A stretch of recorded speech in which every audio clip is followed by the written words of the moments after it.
একটা জিনিস নিয়ে আলোচনা করব, সেটি সত্যি এবং এই সমাজের সঙ্গে খুব মেলে। মনে আঘাত কত রকমের মানুষ দিতে পারে বা কত রকমের মানুষদের মানে বাইরে এক ভেতরে এক মন, সেই জিনিসটাই তুলে ধরব। একটা প্রবাদ আছে, নিম পাতায় যতই চিনি মেশানো না কেন নিম পাতা তেতোই থাকবে, সেটা কিন্তু মিষ্টি হবে না। চিনিটাই শুধু নষ্ট হবে, টাকাটাই শুধু নষ্ট হবে।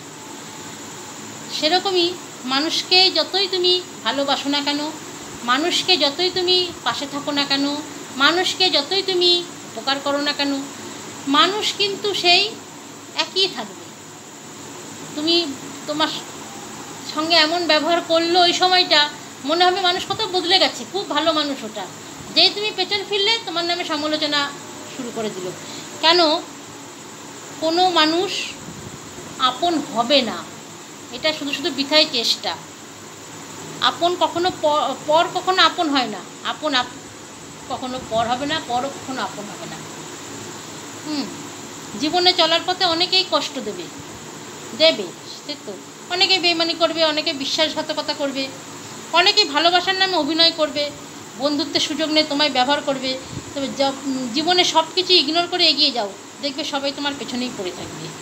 লোকে যদি তোমাকে হিংসা না করে তাহলে ভাববে তুমি সফল নও, কারণ সফল মানুষকেই মানুষ হিংসা করে। তাই আমি সবসময় চেষ্টা করি সবসময় সবার সাথে ভালো ব্যবহার করব, কারণ আমি সারা জীবন থাকবো না, কিন্তু আমার স্মৃতিগুলো সারা জীবন মানুষের মধ্যে থাকবে। অহংকার আর হিংসা ত্যাগ করো, কারণ তুমি এই পৃথিবীর মালিক না।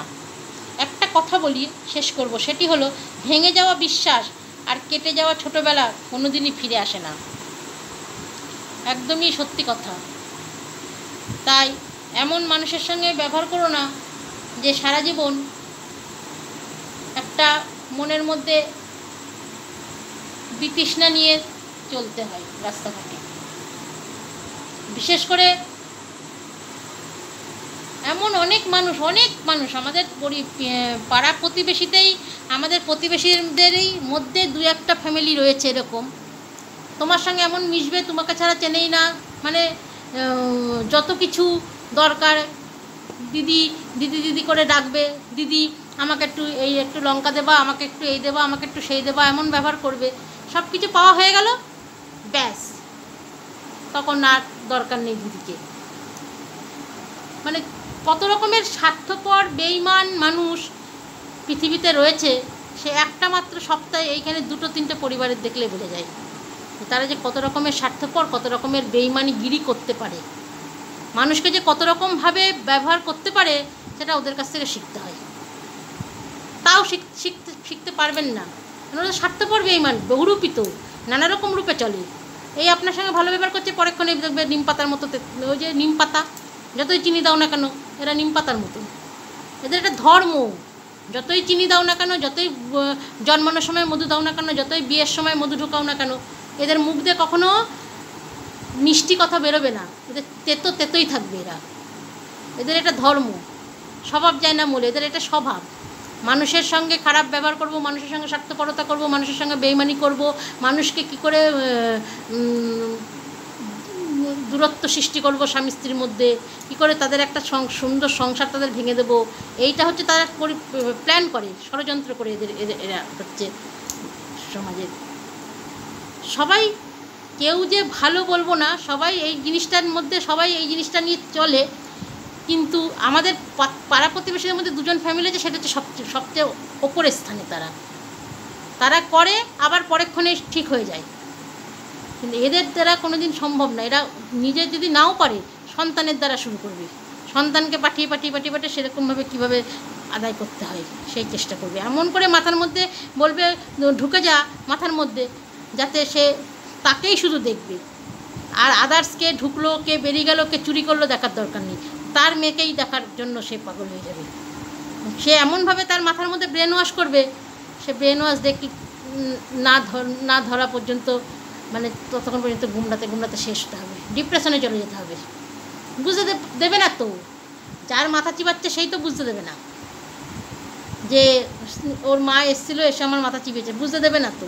এমন ব্যবহার করবে তোমার সঙ্গে যেন বলে যেতে বাধ্য। আজকেই তো হলো সন্ধ্যেবেলায়। সকালবেলায় আমি বললাম ওদের কখন ছুটি দেবা, পড়ায় আমার টিউশনি করে ক্লাস 5, একটা বড় নেই স্টুডেন্ট। কিন্তু আমি যেমন মাধ্যমিক উচ্চ মাধ্যমিক সব পড়াই, এখানে একটা বড় নেই, সব 5, 6, 7। আমি ওদের ছুটি দেবা কবে, কখন, তাও 5, 6 না 4, 5 দুজন, বললো 1 ঘন্টার মধ্যে ছুটি দেবো। আমি ভালো কথা, 1টার মধ্যে ছুটি দিয়ে দিল। আবার আমি পড়িয়ে এসে আসলাম 12টার সময়, তখনই দেখি পড়াচ্ছে, 1টার সময় ছুটি দিল। ঠিক আছে, ভালো কথা, কিছু বলিনি। বিকালবেলায় আমি 5টায় বেরিয়েছি, খেনো রকমে নাকে মুখে গুজে বেরোলাম 5টায়। আমার টিউশনি হচ্ছে আমার ক্লাস 5 টু উচ্চ মাধ্যমিক, 3খানা টিউশনি করে আমি 9টার মধ্যে চলে এলাম।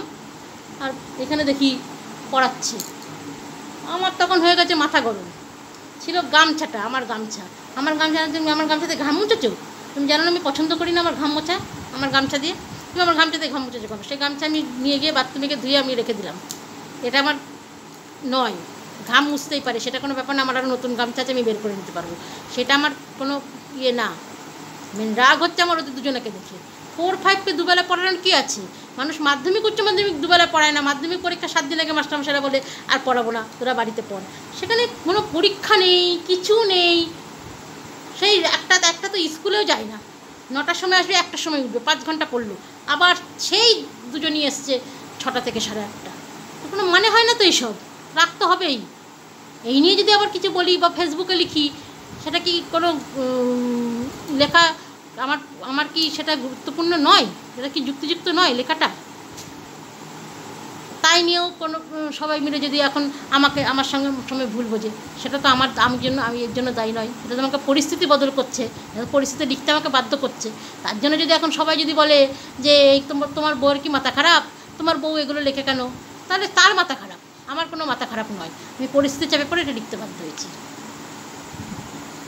কেন লিখবো না? আমার কি একটু নিঃশ্বাস প্রশ্বাস ফেলার কোনো টাইম নেই? সেই 6:30টায় বেরোবো, 1:30টায় ঢুকবো, আবার ভাসুরের রান্না করব, তোমার রান্না করব, করে আবার 4:30টায় খেয়ে দিয়ে কোনো রকমের নাকে মুখে গুজে 9টার সময় আসবো, তখনও দেখবো এখানে ভর্তি। কোনো আমার বিশ্রাম নেওয়া আমার কোনো ইয়ে নেই।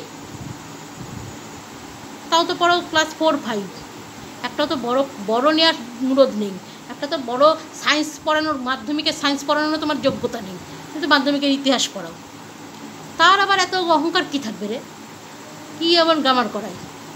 ওই যে 3rd পারসন সিঙ্গুলার নম্বর যুক্ত হয়েছে, যার জন্য আজকে আমাদের সংসারের এই অবস্থা।